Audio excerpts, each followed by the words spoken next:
महक और जर्रार जब अपनी सैरो तफरी से वापस घर लौटते हैं तो सीरत बेगम फौरन मौका देखकर महक के जहन में शुकूक डालना शुरू कर देती हैं। वो नहायत सोच समझ कर कहती हैं कि जर्रार का बार बार फरियाल से राब्ते में रहना उन्हें बिल्कुल मुनासिब नहीं लगता। तुम्हें उसे समझाना चाहिए कि वो फासला रखे, क्योंकि फरियाल के जज्बात आज भी वैसे ही हैं। इन बातों का असर आहिस्ता आहिस्ता महक के दिल पर होने लगता है और वो अंदर ही अंदर उलझन का शिकार हो जाती है।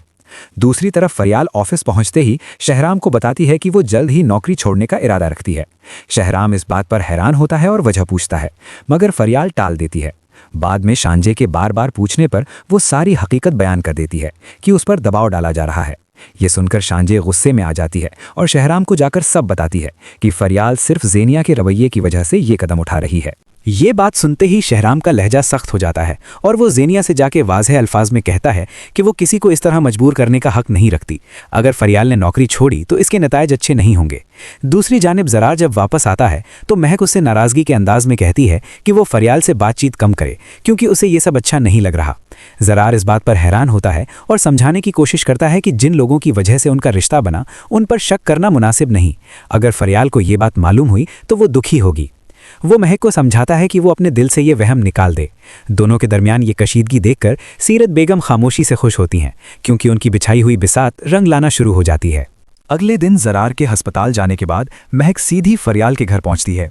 फरियाल जैसे ही चाय लेकर आती है, महक सख्त लहजे में उसे खबरदार करती है कि वो आइंदा ज़रार के करीब आने या राब्ता करने की कोशिश ना करे, क्योंकि अब वो उसका शौहर है और वो किसी तीसरे को बर्दाश्त नहीं करेगी। ये सुनकर समीरीन बेगम नाराज़ हो जाती हैं और महक को समझाती हैं कि वो अपनी हद में रहे और किसी के किरदार पर उंगली उठाने से पहले सोचे।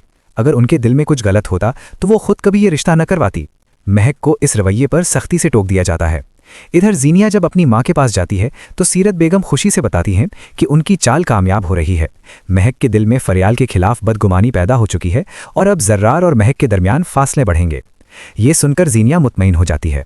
जब ज़रार घर वापस आता है तो महक वहां मौजूद नहीं होती। ज़ीनिया उसे बताती है कि महक फरियाल के घर गई है और शायद वो तुम्हारी बातों से नाराज़ होकर वजाहत लेने गई हो। ये सुनकर ज़रार फौरन वहां पहुंचता है, जहां वो देखता है कि महक का रवैया हद से बढ़ चुका है और वो समीरेन से तल्ख अंदाज में बात कर रही है। ये मंजर देखकर ज़रार का ज़ब्त टूट जाता है और वो महक को सख्ती से रोक कर कहता है कि उसे ऐसे लहजे में बात करने का कोई हक नहीं, ख़ास तौर पर उन लोगों से जिन्होंने हमेशा उसका साथ दिया। वो उसे याद दिलाता है कि वो पहले भी मना कर चुका है कि फरियाल के बारे में गलत सोच ना रखे, मगर उसने उसकी बात को नज़रअंदाज किया। अब हालात इस मुकाम पर पहुंच चुके हैं जहां गलत फहमियां रिश्तों को कमज़ोर कर रही हैं और हर कदम कहानी को एक नए और गैर मुतवक्कम मोड़ की तरफ ले जा रहा है।